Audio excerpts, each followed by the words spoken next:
Hello everyone, welcome to BNS plan. तर आज आपण रसायनशास्त्रामधील यंत्रविज्ञानी हा टॉपिक बघणार आहोत. तर सर्वात पहिले यंत्र म्हणजे काय, तर संवेदनादी कार्य करण्यासाठी, पदार्थावर नियंत्रण आणण्यासाठी, उपरस धातूंवर शोधन मारण्यासाठी, संस्कार करण्यासाठी ज्या साधनांचा उपयोग केला जातो त्यास यंत्र असे म्हणतात. सर्वात पहिले डोला यंत्र बघूया.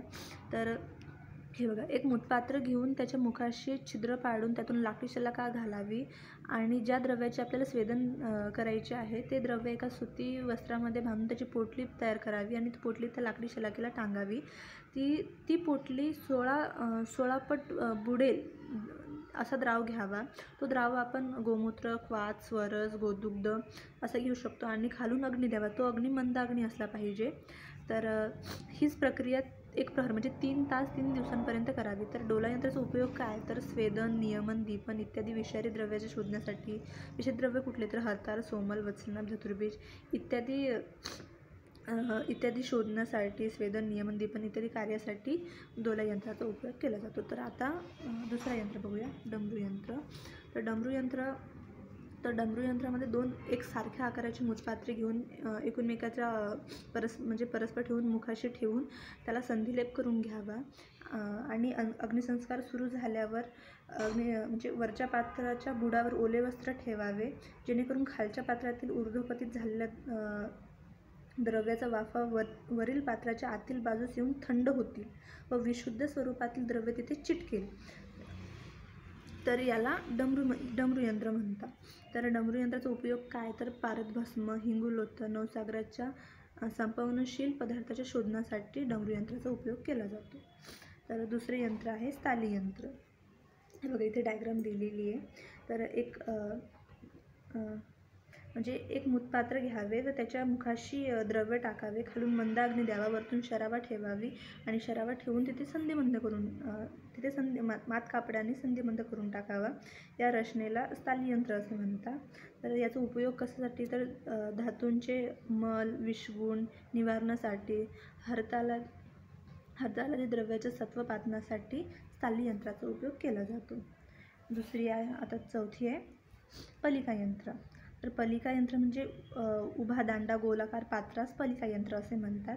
हे बघा, इथे डायग्राम दिलेले आहे. हे ऊर्ध्व आणि हे व्यस्थत दंड. तर याचा उपयोग काय, तर नित्यव्यवहारात यालाच आपण लोखंडी पळी पण असे म्हणू शकतो. तर याचा उपयोग काय, तर पारदामध्ये गंधकाची जारणं करण्यासाठी, परपटी तयार करताना कजिले तापवून पातळ करण्यासाठी पलिका यंत्राचा उपयोग केला जातो. तर आता स्वेदनीय यंत्र बघूया. तर स्वेदनीय यंत्र, हे बघा इथे डायग्राम दिलेली आहे. तर एक मूतपात्र किंवा हंडीत तिचा काही भाग रिकामा राहील एवढे पाणी टाकावे आणि एवढे पाणी भरावे आणि पात्राच्या मुखावर स्वच्छ जाडसर अशा स्वरूपाचे वस्त्र घट्ट बांधावे. वस्त्रावर स्वेद ठेवून म्हणजे ज्या गोष्टीचे आपल्याला स्वेदन करायचे आहे ते स्वेद द्रव्य ठेवावे आणि ठेवून द्रव्य झाकले जाईल अशा पद्धतीने पिधान म्हणजे शराव एकच पिधा ठेवावे. त्यानंतर पात्र चुलीवर ठेवून त्यास खालून मंद अग्नी द्यावा आणि अशा या रचनेस म्हणजे स्वेदयंत्र म्हणतात. खालच्या म्हणजे एका हंडीत पाणी ठेवावे आणि वरती स्वेदद्रव्य ठेवून त्याच्यावर म्हणजे पूर्णपणे झाकून जाईल असे पिधान किंवा शराव ठेवावे. याला स्वेदनीय यंत्र म्हणतात. तर स्वेदनीय यंत्राचा उपयोग काय, तर शुष्क व कठीण द्रव्यांना मृदू करण्यासाठी, मासापत्राचे स्वरस काढण्यासाठी आपण स्वेदनीय यंत्राचा उपयोग करतो. तर पुढचं आहे पुटयंत्र.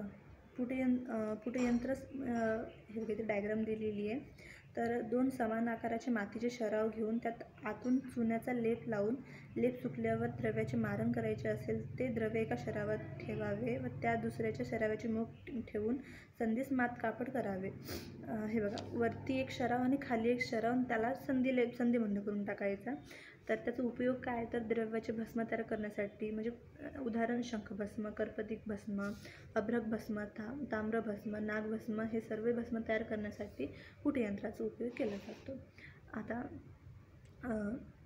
7वं आहे विद्याधरी यंत्र. तर त्यालाच आपण कोष्टी यंत्र, पातन यंत्र सुद्धा म्हणू शकतो.